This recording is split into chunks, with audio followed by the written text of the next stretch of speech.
Hello world. I apologise straight away. Here I am with an apology. I apologise because I really can't think of a better way to describe the title other than that, yeah, I reckon that at the moment there's a great deal of upheaval going on in the music industry, and I reckon that people are pooping themselves, however you wish to explain it, really. This would not be the first time that the industry as a whole is pooping itself. I do want to try and define some terms though. I'm going to use perhaps the recording industry or the record industry and the music industry interchangeably to mean the publishing, the management, all those jobs that people say need doing, but actually you wonder, what do they do? I have a feeling that it's probably not very much. I'm going to use the term the artists because they're a massive force. Without them, there wouldn't be a music industry. On top of that, there is something called the hi-fi industry. Now, for most of my life, the hi-fi industry has been relevant, more relevant than perhaps it is today. We will come on to see, however, how the hi-fi industry is tending to be sidelined these days in favour of the tech industry. We're going to work out why. Now, this is going to be part one of two videos that I'm going to be making about this subject. This one, I apologise again. It might be a bit dry, but in the second part of the video, which I'll do this week at some point, I want to show you active ways in which people like me are making the industry just that little more incontinent on the toilet. So yeah, this is not the first time that the record industry is pooping. The record industry and the artists now. Okay, we'll come on to it. We'll work our way chronologically up. With the invention of the old sort of gramophone wind-uppy records, and then later the vinyl disc, it was a pretty locked-in system. Recording something in any way at all, whether it was directly with a stylus on a piece of shellac, or whether or not it was recording onto tape or multi-tracking or whatever, by the time that it got to a disc, there was really nothing that anybody like me who bought the records could do to violate the copyright. Unless by, again, we are looking at the 1950s when these things became popular. You got the reel-to-reel decks, the home reel-to-reel decks. They cost a small fortune back in the day, and they certainly weren't a firm fixture in people's houses. People had record players, perhaps, little dance sets, that, again, they were their own thing. You couldn't really connect these up to something else and make a good recording of it. And, the whole idea of the pooping is really that the record companies are worrying about the fact that they're losing money. In the early days of the record, there was very little chance that anybody would violate copyright. Of course, there were all the legalese terms on the record itself, but in reality, it wasn't going to happen. By the time we get to the 60s, however, 1963 was a big year because Philips invented the compact cassette. Now, Techmoan will show you all kinds of other formats that were competing with the compact cassette. But basically, the compact cassette, again, in 1963, it was a little dictating system. Meant for secretaries to take letters for their bosses and whatever. Again, not really a threat to the industry, but nevertheless, as the 60s went on, that cassette became more and more popular. First of all, in terms of the music cassette. This one isn't a late 60s example. This is Goodbye Yellow Brick Road from the 70s. It's even a Dolby version, so it's probably not a first press. With the kind of tape machines that the hi-fi industry were producing, again, they were quite closed things. I can remember even in 1980, my little mono cassette recorder had a DIN socket on it for making recordings from other hi-fi components. But we had nothing in our house that would ever accommodate you taking an output from it and plugging it into something else. The TV had no outputs on it. I mean, I can remember sitting in front of the TV recording Fawlty Towers. The closest that we ever got from it, that I ever got to it, was getting a radio cassette recorder in the 80s and locking myself away every Sunday night to record the charts. So although the recording industry, the music industry, whatever, were going bananas about people recording music in the 70s, yes, it was happening with, you know, a fair sort of elite group of people that had the money, and these things, you know, they did cost money back in the day. Even your music centre from the 70s still cost an absolute fortune, even though they weren't very good. Very few of them even had adjustable recording levels. You needed a hi-fi separate cassette deck before you could adjust the recording levels of what you were making a recording of. So the record companies needn't have worried, but they were. By the early 80s, records and tape cassettes, not blank tape cassettes, but pre-recorded tapes, all had this sign on: home taping is killing music and it's illegal. It kind of made a bit of sense in terms of explaining the legalistic jargon around the edge of the record that nobody could ever read really clear. And they put a skull and crossbones on there, you know, to kind of, it's almost an intimidating kind of threat. I would argue, and I would argue that it's still going on today as well, it isn't home taping that's killing music. It is the corruption that is involved that is killing music. You will hear them talk about the artists. Oh, it's the artists' income we're protecting. But no, it's their own income that they're protecting. The artists, quite often, in fact more often than not, have their 2 or 3 years of fame. They're gone, and they usually end up in a bedsit somewhere.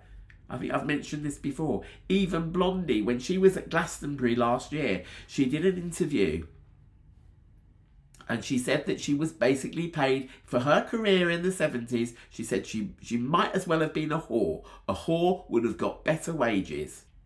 I would argue that there is this whole very hypocritical side to the record company pooping themselves nowadays as well, because it's really hard for artists to get what they are owed from record companies. In the 80s, the recording industry were actually quite grateful to the hi-fi industry. The compact disc had been invented by Sony and Philips, and actually that was a bit of a blessing for those people in the offices that needed some cash. The 70s had been completely blighted by the price of oil going up, another thing that was making the record industry poop. There is this saying going around the music industry, which is if you can wrap something up multiple times and sell it to people over and over again, it's SOS. It's called same old shit. They make a lot of money out of it. The public are kidded that in some way or other the presentation is going to be better. It isn't necessarily. I think I spent my first decade on YouTube trying to prove to everybody that no, actually, those 24-bit remasters of ABBA's catalogue were actually having a detrimental effect on the actual music, not because of the technology itself, but because of the aggressive way that it was being used.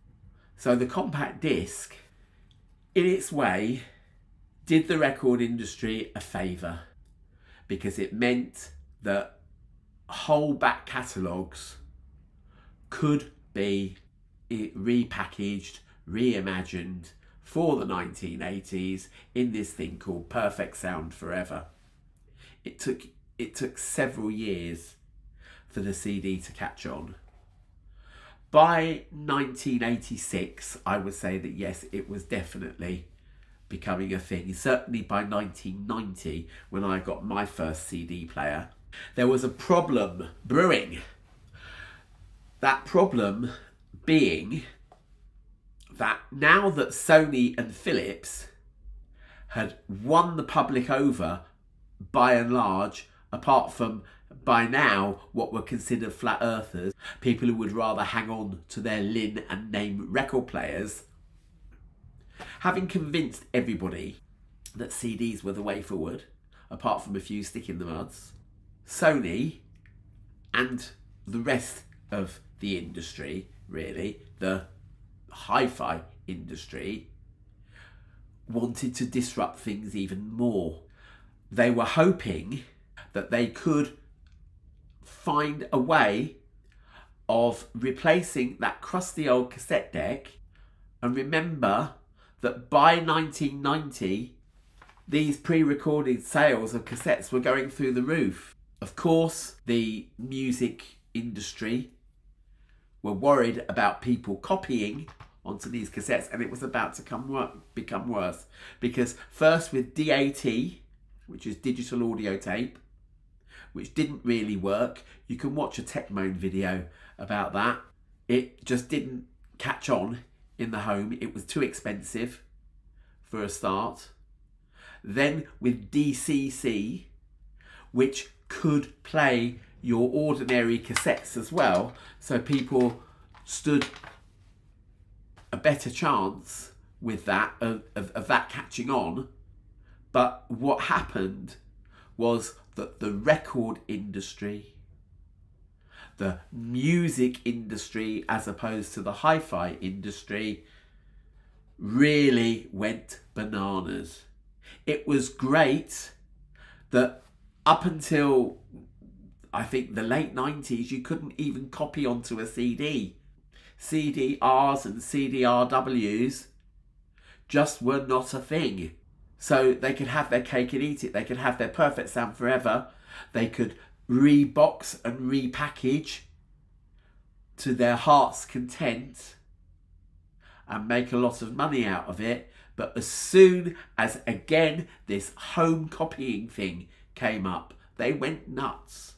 They wanted all kinds of copy protection circuits built in. This is not just for the DAT and DCC things. Soon after the failure of the DAT and the DCC, Sony brought out Minidisc.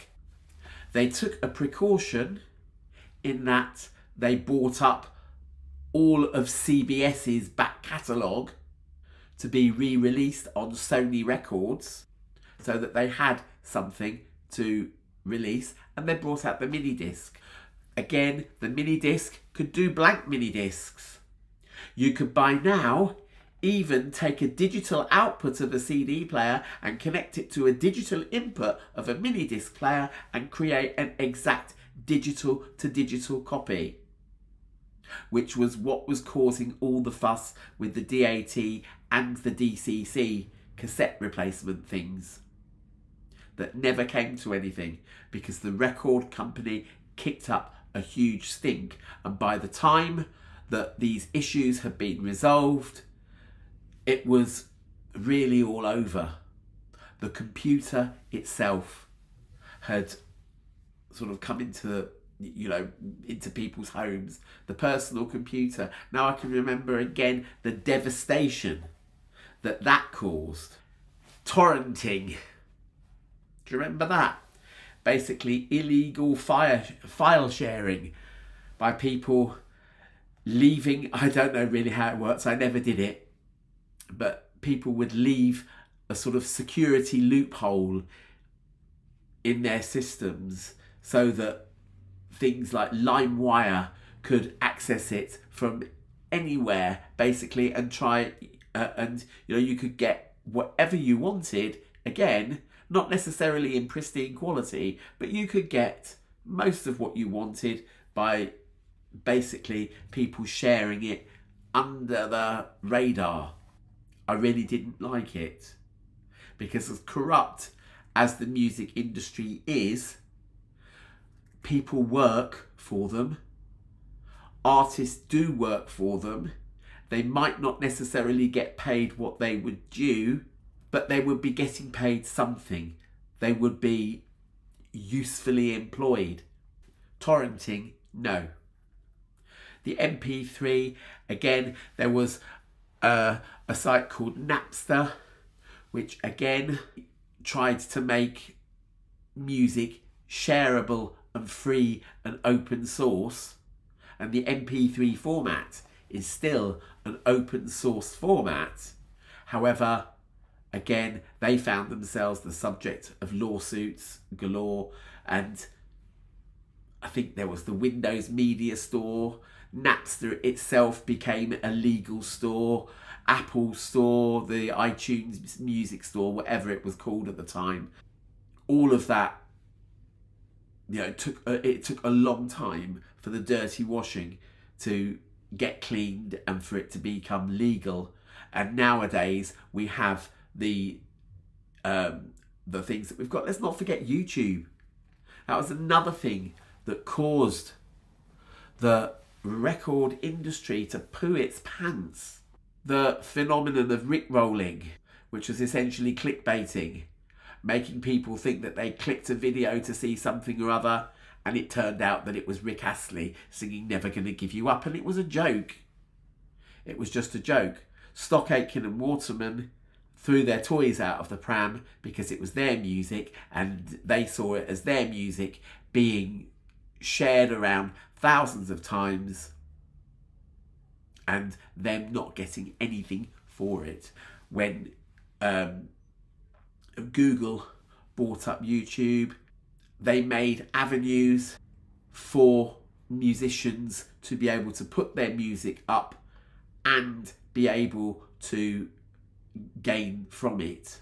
So all of these things have caused the record industry huge headaches. Still at the bottom of the pile are the artists, but the artists are beginning to strike back because there is this thing now called AI, artificial intelligence. It's bothering people. I see a reason why the record industry, the music industry, the publishers, the managers, the thises, the thaters, the hangers-on, I can see a reason why they would be bothered, but I'm going to come back to that next time. But just this last week, a letter headed by Bjorn Ulvaeus of ABBA, Robert Smith of The Cure, Tom York of Radiohead, as well as thousands and thousands of other writers, artists, authors are protesting because AI has to come from somewhere. You actually have to train computer models to be able to reproduce something. And this is the question that is being raised by all of these authors and artists and musicians that are saying models are being created, they're using our music as data.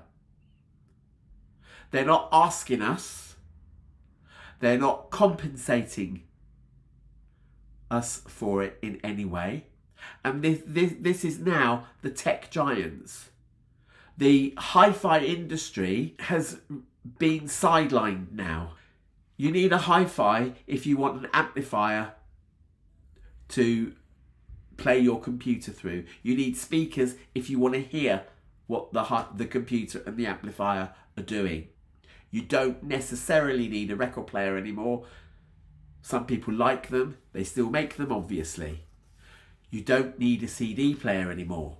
Some people like them, but there are far fewer of those made. So the hi-fi industry itself, whereas before it was determining formats. Was it going to be analog cassette? Was it going to be DAT? Was it going to be mini disc or whatever? Was it going to be compact disc? Now it's the tech industry. And I can see why people are concerned.